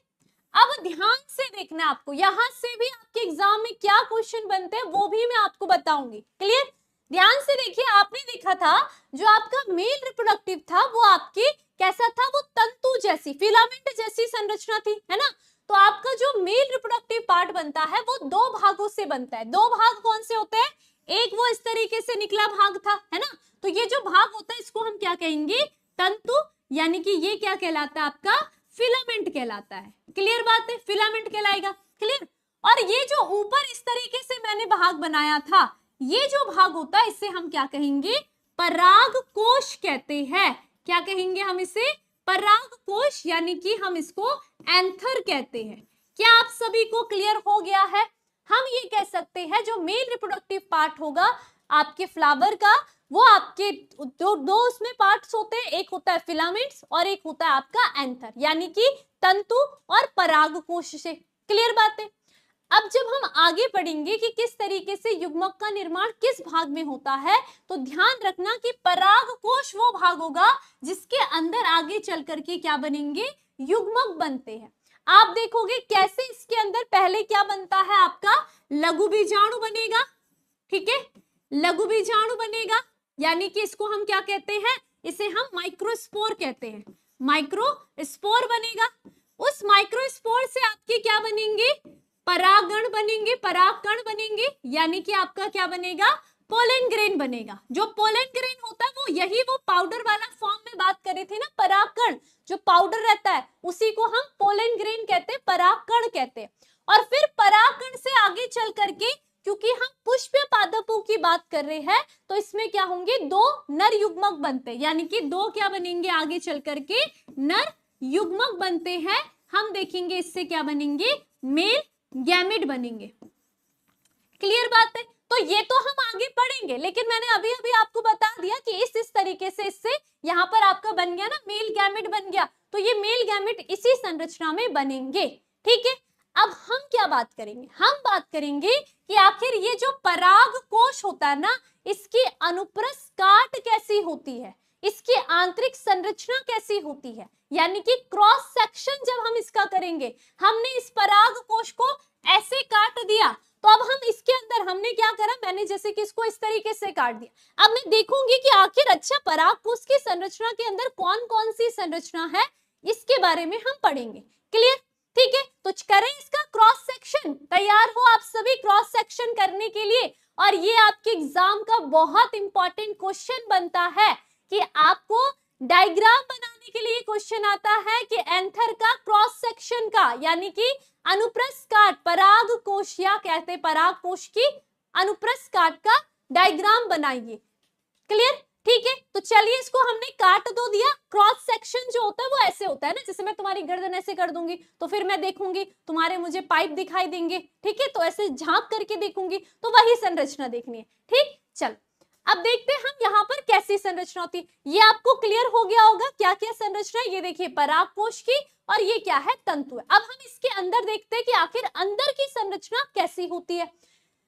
तो ये क्वेश्चन आपका बनता है, लेकिन उससे पहले आप सभी को एक बार फिर से, क्योंकि बहुत सारे बच्चों के अभी भी कमेंट आ रहे हैं कि मैम विजय रिलोडेड 2025 क्या है। विजय रिलोडेड 2025 आपका वो बैच है जो कि आपकी बैकलॉग को क्लियर करेगा। यानी कि ये जो बैच है, आप सभी को पता है ये बैच आपका 2025 के बच्चों के लिए, आप सभी को पता है कि चैप्टर 1 से इसमें पढ़ाया जा रहा है। इसकी जो पहली 2 क्लासेस है वो आपकी YouTube पर बिल्कुल फ्री होगी 8 और 9 जुलाई को। ठीक है, साथ ही साथ 21 दिन का ये कोर्स है, यानी कि 21 दिन में हम आपके कोर्स को कंप्लीट वहां तक कराएंगे जहां तक आपके बाकी साथी पहुंच चुके हैं, जहां तक आपके जो ऐप के जो हमारे सारे बच्चे हैं उनका चैप्टर कंप्लीट हो चुका है। ठीक है, उसी के साथ साथ इसमें फिजिक्स, केमिस्ट्री, मैथ्स, बायो, ये आपकी 1.5 घंटे की क्लास होगी, जिससे कि आपका जो चैप्टर है, जो कोर्स है, वो जल्दी से भी खत्म हो जाएगा।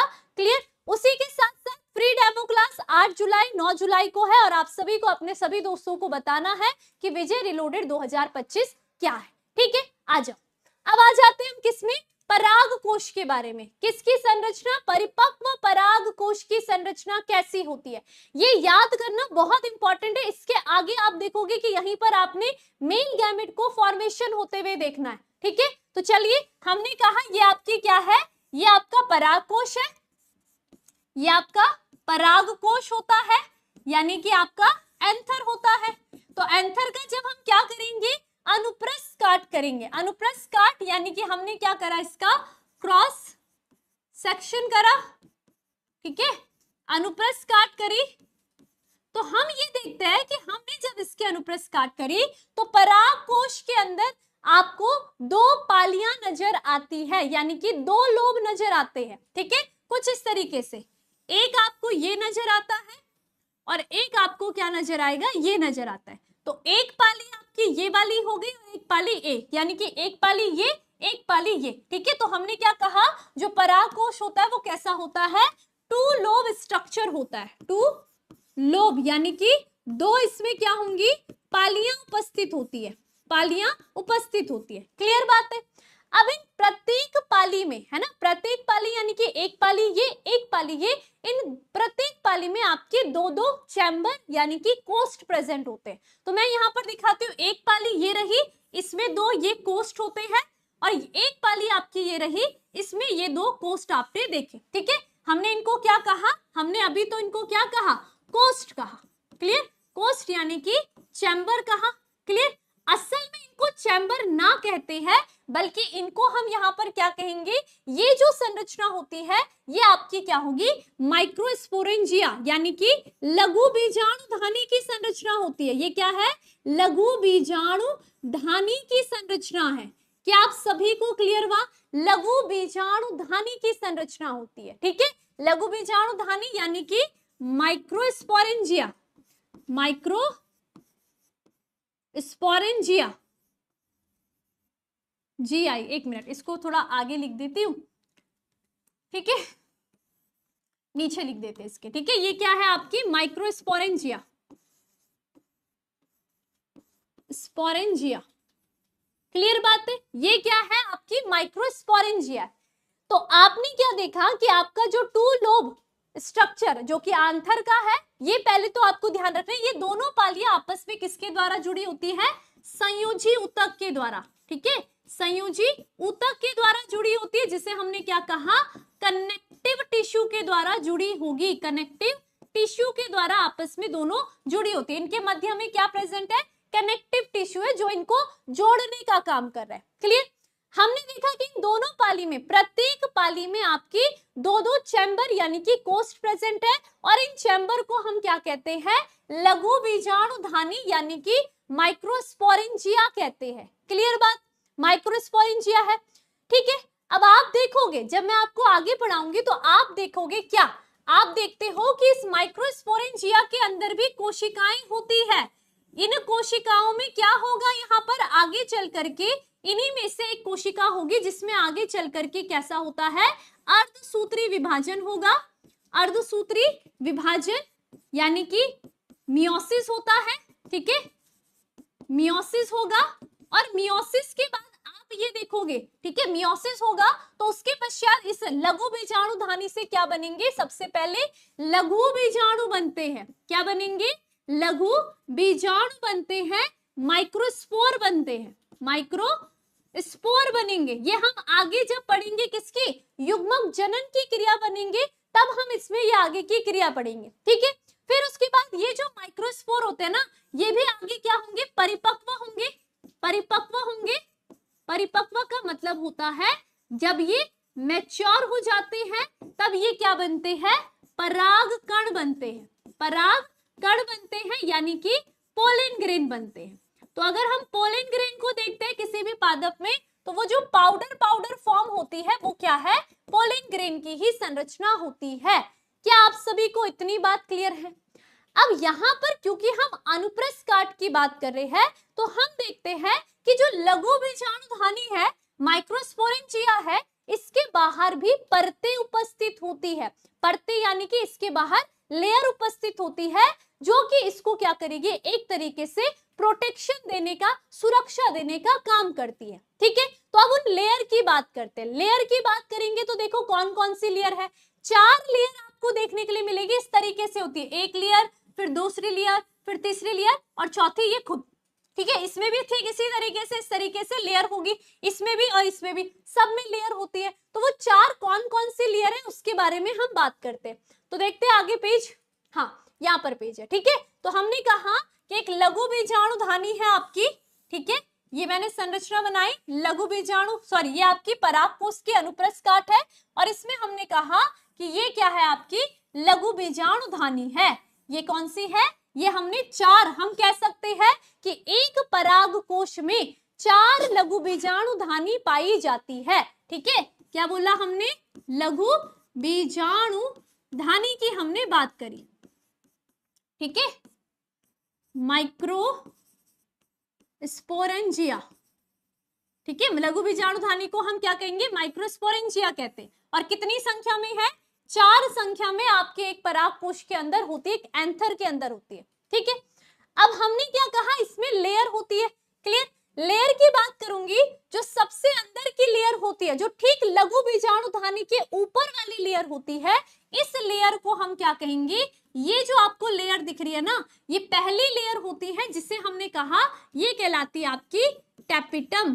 क्या कहलाएगी, आपकी टैपिटम कहलाती है, टैपिटम कहलाएगी। क्लियर बात हो गई, ये है टैपिटम है।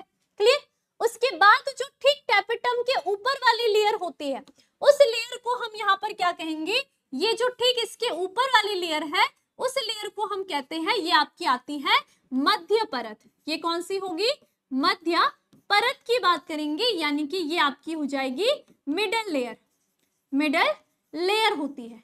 क्लियर, ठीक है, फिर मिडल लेयर के ऊपर भी एक और परत होती है।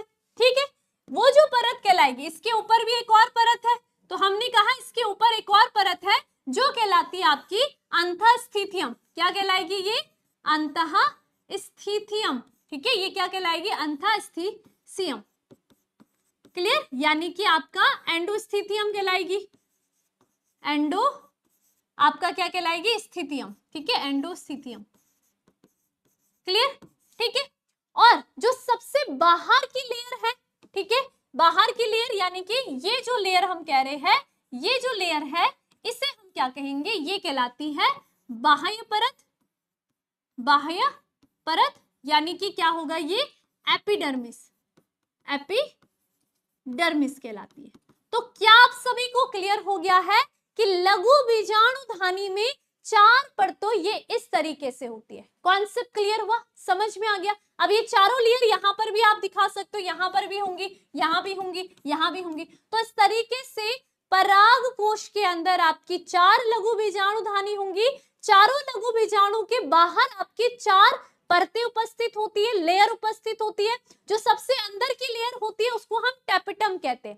टैपिटम वो लेयर होती है जो कि क्या होगी, एक पोषण लेयर बोलते हैं, पोषण भित्ति होती है। ठीक है, यानी कि हम क्या कहेंगे, ये न्यूट्रिएंट होती है, न्यूट्रिएंट लेयर होती है। ठीक है, यानी कि यही वो लेयर है जो कि जब आपकी युग्मक निर्माण की क्रिया होती है ना, मैंने कहा ना कि लघु बीजाणु से, लघु बीजाणुधानी से किसका निर्माण होता है, लघु बीजाणु का निर्माण होता है। तो ये जो लघु बीजाणु होगा ना, ये टैपिटम से ही पोषण को लेता है, और जब ये पोषण ले लेगा तो मैच्योर हो जाएगा, परिपक्व हो जाएगा, तब जाकर के ये किसका निर्माण करता है, परागकण, यानी कि वो जो आपके क्या होंगे, पोलन ग्रेन होते हैं, पोलन ग्रेन का फॉर्मेशन करता है।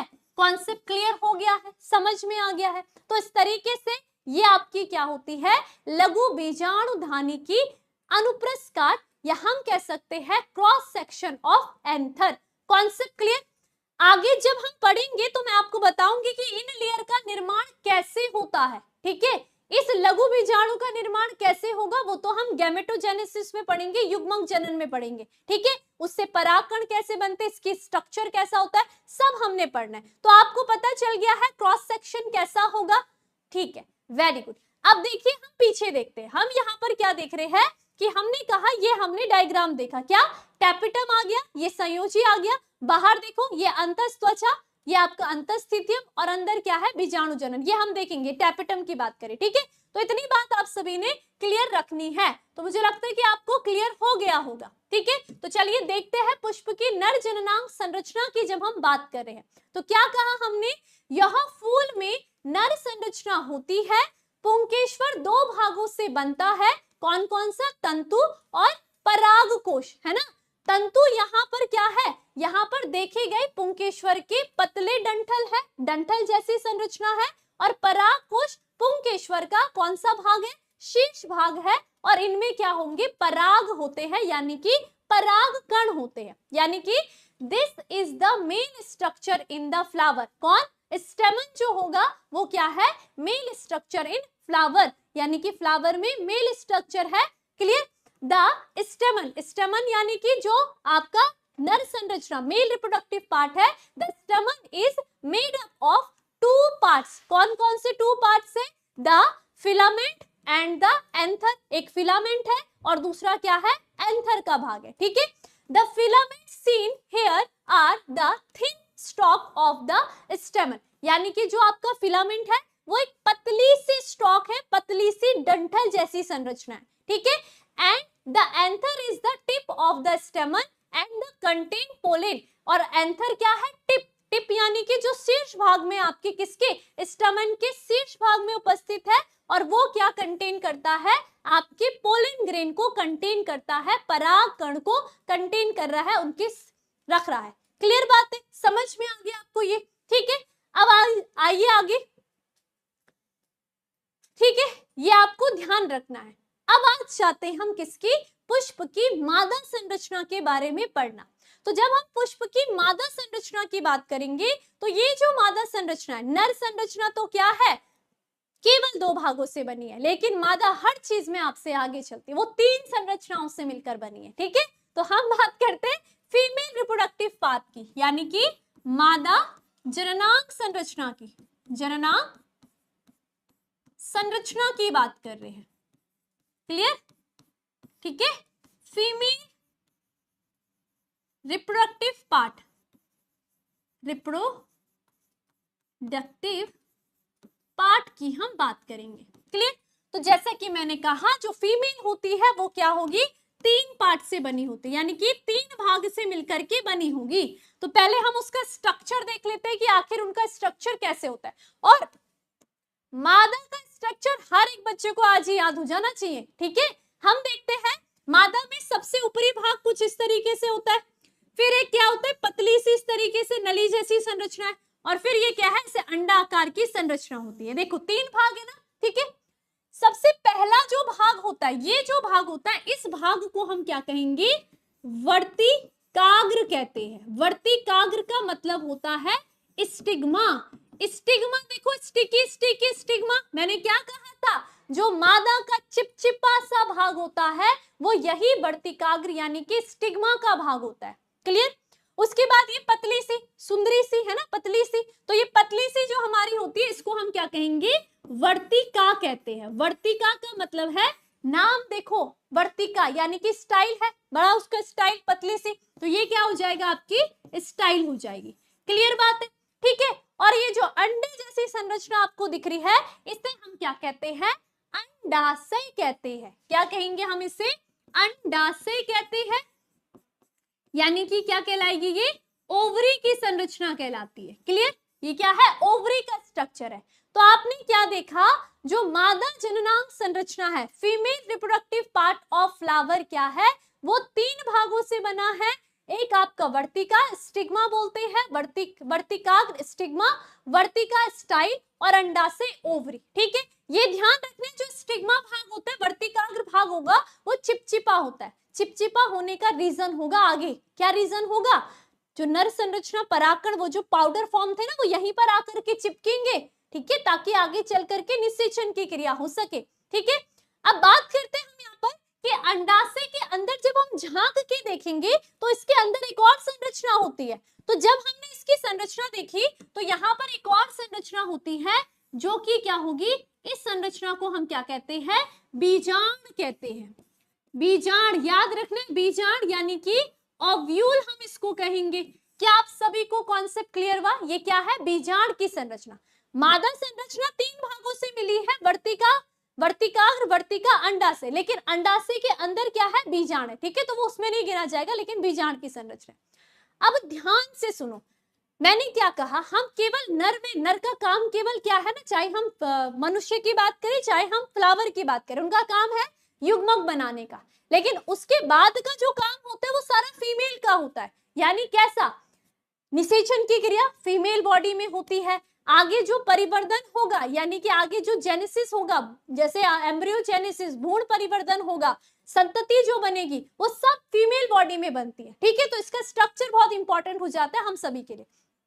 ठीक है, अब बाई चांस इसमें निषेचन की क्रिया होगी तो इनकी संतति, एक पुष्प पादप की संतति क्या होगी, अंडा से जब निषेचन हो जाएगा, फर्टिलाइजेशन हो जाता है, तो यही वो संरचना है जो क्या करेगी, आगे चल करके फ्रूट बनाती है। ठीक है, यानी कि फल बनाती है। और बीजांड निषेचन के पश्चात हमेशा ध्यान रखना, ये वो होती है संरचना जो बीज बनाती है, यानी कि शीड बनाएगी। इसलिए आपको फल कैसा दिखता है, बाहर फल और अंदर शीड, है ना, तो ये फल ही तो उसकी संतति है। तो इस तरीके से आपको फल और उसके अंदर बीज दिखाई देता है। क्लियर बात है, समझ में आ गया। अब चलिए ठीक है, ये तो बीज की संरचना बना रहा है, लेकिन निषेचन की क्रिया कहाँ होगी, मादा युग्मक कहाँ होगा, तो हम देखते हैं कि जो मादा युग्मक की संरचना होती है इस बीजांड में होती है। तो पहले हम इस संरचना को यहाँ से निकाल करके इसका स्ट्रक्चर पढ़ लेते हैं कि एक बीजांड का स्ट्रक्चर होता कैसा है। ठीक है, उससे पहले हम थोड़ा सा ये भी पढ़ लेते हैं। चलो, पुष्प की मादा जननांग संरचना की हम बात कर रहे हैं, तो सबसे पहले हमने क्या कहा, वर्तिकाग्र, यानी कि आपका क्या हो गया, ये स्टिग्मा हो गया। यह वर्तिका का अग्रस्त फूला हुआ भाग है, यानी कि ऊपर की ओर वर्तिका का अग्रस्त फूला हुआ भाग है, और कैसा होता है, चिपचिपा एवं रोएदार भाग होगा, जो कि परागण के समय परागकणों को ग्रहण करता है। बता दिए, चिपचिपा होगा और परागकण को ग्रहण करेगा, यानी कि स्टिग्मा क्या है, this is the front swollen sticky and hairy part of the stigma। किसका, स्टिग्मा कैसा पार्ट होता है, फूला हुआ भाग होगा, और कैसा, स्टिकी यानी कि चिपचिपा भाग होता है। कहाँ, किसके ऊपर होगा, आपके वो स्टाइल के ऊपर उपस्थित है। ठीक है, which accept pollen grain during pollination, जो कि क्या करेगा, पोलन ग्रेन को एक्सेप्ट करता है, किस समय, जब यहाँ पर पॉलिनेशन परागण की क्रिया होती है, उस समय एक्सेप्ट करने का काम, जो आपका परागण होगा उसको एक्सेप्ट करने का काम किसका होगा, स्टिग्मा का होगा। क्लियर, ठीक है, फिर आ जाओ आगे। हाँ, अच्छा, फिर आगे वर्तिकाग्र की बात करेंगे। वर्तिका क्या है, यह जायांग का मध्य भाग है, बीच का भाग था, है ना, जिसकी संरचना एक नलिका जैसी होती है, नलिका जैसी संरचना थी, है ना। तो स्टिग्मा क्या है, this is the central part of the gynoecium, gynoecium का सेंट्रल पार्ट है, एंड वो structure is like a tube, कैसा होता है, लाइक अ ट्यूब, यानी कि नली की तरह संरचना है। और लास्ट कौन सा था, अंडाशय भाग था, यह पुष्पासन से लगा हुआ भाग है, जायांग का सबसे नीचे और फूला हुआ भाग है, और इसमें क्या होगी, मादा जनन कोश, यानी कि बीजांड देखा था हमने, उस बीजांड का निर्माण होता है। तो यहाँ पर क्या है, ओवरी है, it is the lowest swollen part for the of the gynoecium, यानी कि कैसा है, फूला हुआ निचला भाग होता है आपकी गाइनोसियम का। ठीक है, adjacent to the pistil in which the female reproductive cell and ovules are formed, यानी कि इसमें जो फीमेल रिप्रोडक्टिव सेल है, यानी कि एग सेल होगी, और ये जो ओव्यूल्स यानी कि बीजांड होंगे, इसका निर्माण होता है। तो अब हम पहले ये जो ओव्यूल की बात करें, बीजांड की बात करें, आखिर इसकी संरचना को पढ़ते कि इसकी संरचना कैसी होती है ना। तो चलिए देखते हैं हम एक बीजांड की संरचना कैसी होती है। तो हमने ये मादा संरचना बनाई, ये वर्तिका यानी कि स्टिग्मा, फिर ये स्टाइल, और ये क्या हो गया आपका, ओवरी हो गया। ओवरी के अंदर आपने किसकी संरचना देखी थी, इस बीजांड की संरचना देखी। ठीक है, ये क्या है आपका, बीजांड की संरचना है, जिसे हमने कहा ओव्यूल है। तो चलिए इसको निकाल करके दिखते हैं। मैंने इसको यहां से निकाला और यहां पर इस संरचना को बनाती हूँ। तो जब मैं बीजांड की संरचना बनाती हूँ तो देखो कैसी कैसी संरचना होती है। बीजांड में आप देखोगे यहाँ पर इसके ऊपर क्या होता है, दो आवरण होते हैं, जिन्हें हम क्या कहेंगे, इंटेग्यूमेंट कहते हैं। आपको दिख रहा होगा, एक आवरण मैंने ये बनाया और एक आवरण मैंने ये बनाया। तो ये जो बाहर का आवरण होता है, जिसे हम क्या कहेंगे, बाह्य अध्य आवरण कहते हैं, बाह्य अध्य आवरण कहेंगे। यानी कि क्या होगा, ये आपका external integument, external integument, integument हम इसको कहते हैं। Concept clear. और जो अंदर की साइड बना है, इसको हम क्या कहेंगे, अंतः अध्य आवरण कहेंगे, अंतः अध्य आवरण कहेंगे, अंतः अध्य आवरण, यानी कि क्या हो जाएगा, ये इंटरनल। ठीक है, इंटरनल इंटेग्यूमेंट, टेग्यूमेंट हो जाएगा। क्लियर बात हो गई। तो दो आपने देखा, एक क्या था, एक ये वाला था और दूसरा क्या है, ये वाला है। क्लियर बात हुई, दिखाई दिया। पहला भाग बाह्य, दूसरा भाग आंतरिक। क्लियर। अब आपको ये भी दिख रहा होगा कि एक ऐसी जगह भी मैंने यहाँ पर बनाई है जहां पर किसी भी प्रकार का इंटेग्यूमेंट नहीं है, है ना। इंटेग्यूमेंट अब्सेंट है, जो आद्य आवरण है वो नहीं पाया जा रहा है। तो ये जो भाग होता है ना, जो छिद्र जैसी संरचना होती है, इस संरचना को हम क्या कहेंगे, बीजांड द्वार कहते हैं। बीजांड द्वार यानी कि माइक्रोपाइल कहते हैं। ठीक है, माइक्रोपाइल हम इसको कहेंगे। कॉन्सेप्ट क्लियर है। तो तीसरा भाग वो होता है, बीजांड द्वार वो भाग होगा बीजांड का जिसमें कोई भी आवरण उपस्थित नहीं होता है, एक छिद्र जैसी, छेद जैसी संरचना होती है। क्लियर। इस बीजांड द्वार के यहाँ पर का ये जो सामने का भाग होगा ना, इस भाग को हम क्या कहते हैं, निभाग कहते हैं। निभाग का मतलब होता है चला जा। ठीक है, क्या होता है, चला जा होता है। कॉन्सेप्ट क्लियर, चला जा होगा। क्लियर बात है। अब देखो ये जो बीजांड था, ये वृंत जैसी संरचना दिख रही है, इससे अंडाशय से जुड़ा है। यहाँ पर आप देखोगे ये जो संरचना है, इससे ये किससे जुड़ा है, अंडाशय से जुड़ा है। तो ये जो संरचना जिससे वो अंडाशय से जुड़ा होता है, इसे हम क्या कहेंगे, क्योंकि बीजांड है तो ये क्या कहलाता है, बीजांड वृंत कहलाता है। वृंत यानी कि लट्ठा जैसी संरचना, यानी कि क्या कहलाएगा, फ्यूनिकल कहलाता है। ठीक है, क्या कहलाएगा आपका, फ्यूनिकल। क्लियर बात है, फ्यूनिकल कहलाता है। उसके बाद देखो यहाँ पर ना एक और नाभिक उपस्थित होता है। यहाँ पर क्या होगा, केंद्रक यानी कि नाभिक उपस्थित होता है।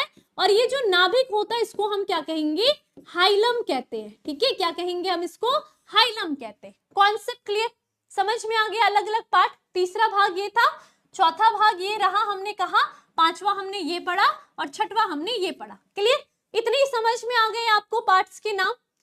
ठीक है, अब देखो ये जो बीच का भाग है, ये जो बीच का भाग है ना, ये जो भाग होता है, इस भाग को हम क्या कहते हैं, इसे हम कहते हैं बीजांडकाय। ये क्या कहलाता है, बीजांडकाय। इंपॉर्टेंट पार्ट है, यानी कि न्यूसेलस। क्या है, न्यूसेलस पार्ट होता है। ये कौन सा होगा, न्यूसेलस का पार्ट होता है। और इस न्यूसेलस के अंदर कुछ ऐसी सेल्स होती है जो कि आगे चल करके इसके अंदर जब विभाजन की क्रिया होगी, डिवीजन होगा, सेल डिवीजन, तो यहाँ पर आप देखोगे एक 7 कोशिका और 8 केंद्रक वाली संरचना बनेगी, यानी कि 7 सेल और 8 न्यूक्लियस की संरचना बनेगी। कुछ ऐसी कि 3 सेल ऊपर की साइड होती है, 3 सेल नीचे की साइड होंगी और 1 सेल बीच में होगी। यानी कि कैसा होगा, ये 7 सेल होगा और क्या होगा, 8 न्यूक्लियस होंगे। एक एक तो न्यूक्लियस इन सबके पास होगा। ठीक है, लेकिन बीच में आप देखोगे कि 2 न्यूक्लियस होंगे। तो अगर आप गिनोगे इस संरचना को तो इसमें 3 और 3 6 सेल और एक बीच में 7 सेल है, 7 सेल है। और अगर आप न्यूक्लियस केंद्रक गिनोगे तो 1 2 3 4 5 6 7 8 केंद्रक है। तो ये जो 7 कोशिका 8 केंद्रक वाली संरचना होती है, इसे हम कहते हैं क्या, भ्रूण कोश, एम्ब्रियो सैक कहलाता है। ठीक है, तो हम यहाँ पर लिखते हैं कि ये कौन सी संरचना है, भ्रूण कोश की संरचना है। क्लियर, भ्रूण कोश यानी कि एम्ब्रियो सैक कहलाती है। ठीक है, एम्ब्रियो सैक कहलाती है। Concept clear. तो मैं एम्ब्रियो सैक की संरचना में यहाँ पर नीचे से एक पॉइंट डाल देती हूँ कि जो आपका भ्रूण कोश होता है, भ्रूण कोश होता है, यानी जो आपका एम्ब्रियो सैक होता है, वो क्या है, आपकी एक कैसी कोशिका है, वो कैसी होती है, 7 यानी कि 7 कोशिका, 7 कोशिका और कैसी, 8 केंद्रक वाली संरचना, 8 केंद्रक वाली संरचना। मोस्ट इंपॉर्टेंट क्वेश्चन आपसे पूछा जाता है एग्जाम में कि भ्रूण कोश कैसी संरचना है, तो 7 कोशिका 8 केंद्रक वाली संरचना, 7 सेल एंड 8 न्यूक्लियस इसमें प्रेजेंट होते हैं। क्लियर बात है, समझ में आ गया। इतनी बात क्लियर है। तो ये मिल करके आपका क्या बनाता है, ये सारी संरचना क्या है, बीजांड की संरचना है।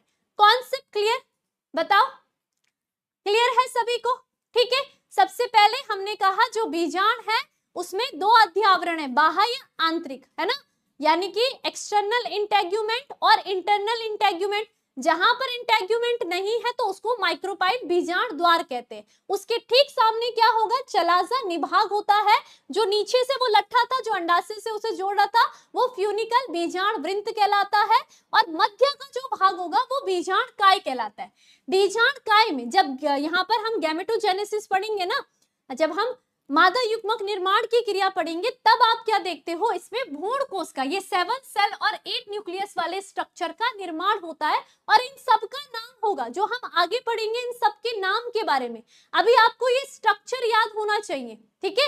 ये स्ट्रक्चर अगर आपको क्लियर है तो फिर आपको सब कुछ क्लियर है। फिर मैं बताऊंगी कि आखिर इनमें से कौन वो है जिसके साथ आपका नर युग्मक संलयित होगा, है ना। पहले हमें ये संरचना क्लियर है तो फिर सब कुछ क्लियर है। अब देखो, आप सोचोगे कि मैम जी हमें ऐसा बीजांड नहीं पता। आपके जो बीजांड होते हैं, जब आप बड़ी क्लास में जाते हो तो आपके बीजांड की जो संरचना होती है वो अलग अलग प्रकार की होती है, ठीक है। तो आपके पास ये देखो, ये अलग अलग टाइप्स के अलग अलग पुष्पों में बीजांड होते हैं। किसी में देखो ऑटोट्रॉप्स होता है, यानी कि यहाँ पर ऑट्रोपस होता है। ऑट्रोपस यानी कि इसमें देखो जो आपका बीजांड द्वार माइक्रोपाइल है ना, वो कैसे ऊपर की साइड है, ठीक है। किसी में देखो एनाट्रोपस होता है। एनाट्रोपस में आप क्या देखते हो, जो कि नीचे की साइड आपका जो माइक्रोपाइल बीजांड द्वार है वो नीचे की साइड है, ठीक है। अब देखो एम्फियोट्रोपस की बात करेंगे तो ये देखो थोड़ा सा खिसक करके, है ना, थोड़ा सा खिसक करके क्या है, लगभग आपका इस तरीके से होगा। फिर देखो हेमी एनाट्रोपस में आपका कैसा होगा, ये सारे के सारे ऐसे इस तरीके से लकीर में आ रखे हैं, क्लियर। उसके बाद आपका कैंपाइलोट्रोपस की बात करेंगे तो उसमें देख रहे हो आप इस तरीके से जा रही है, और ये क्या है आपका एकदम उल्टा जो होता है वो किरकिनोट्रोपस की हम बात करते हैं। तो ये अलग अलग प्रकार के आपके क्या होंगे, बीजांड होते हैं, क्लियर, समझ में आ गया, ठीक। तो मुझे लगता है कि आपको क्लियर हो गया होगा आज की क्लास बहुत ही अच्छे तरीके से, ठीक है। तो क्लियर है आज आपको, आज हमने क्या क्या रिवीजन करा। आज मैंने केवल आपका बेस क्लियर करवाया, और थोड़ा हमने जाना कि नर संरचना क्या होती है, मादा संरचना क्या होती है, क्योंकि अगर हमें ये पता चल गया ना तो उसके बाद फिर हमें बहुत सारी चीजें क्लियर होगी इस चैप्टर के अंदर, जब हम पूरी सेक्सुअल रिप्रोडक्शन की क्रिया पढ़ेंगे, ठीक है। तो आज की क्लास यहाँ क्या क्या थी, आज की क्लास का जो मेन पार्ट था वो आपका था क्या, पुष्प की संरचना। पुष्प की संरचना, मुझे लगता है कि ऐसा एक भी बच्चा नहीं होगा जिसको क्लियर नहीं होगा। जो बच्चा बीच में जुड़ा, आप एक बार फिर से वीडियो को देखोगे, ठीक है, एक बार फिर से आप क्या देखोगे, वीडियो को देखोगे, तो फिर देखो कैसे आपको क्लियर नहीं होता। ऐसा कोई बच्चा नहीं होगा जिसको कुछ क्लियर नहीं होगा, सब होगा। पुष्प की संरचना में हमने नर जननांग देखा, नर जननांग की संरचना देखी, है ना। नर जननांग संरचना यानी कि हमने इसमें मेल रिप्रोडक्टिव पार्ट देखा, क्लियर, रिप्रोडक्टिव पार्ट देखा, क्लियर। और हमने इसमें क्या देखा, तीसरा मादा युग्मक यानी कि मादा जननांग की संरचना देखी।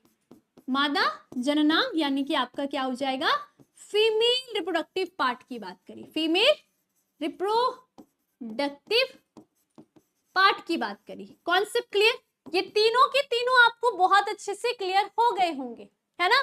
तो मजा आया होगा आज की क्लास में आप सभी को। पहली क्लास थी और ज्यादा नहीं पढ़ा हमने, है ना। अभी तो हमने केवल अपना बेस क्लियर करा, तो क्लियर तो हो गया होगा। तो आपको पता चल रहा है कि क्लासेस आपकी इस तरीके से होने वाली है। आपका होमवर्क ये है कि टैपेटम के कार्य बताने, explain the function of tapetum, ठीक है। तो ये आपका होमवर्क है।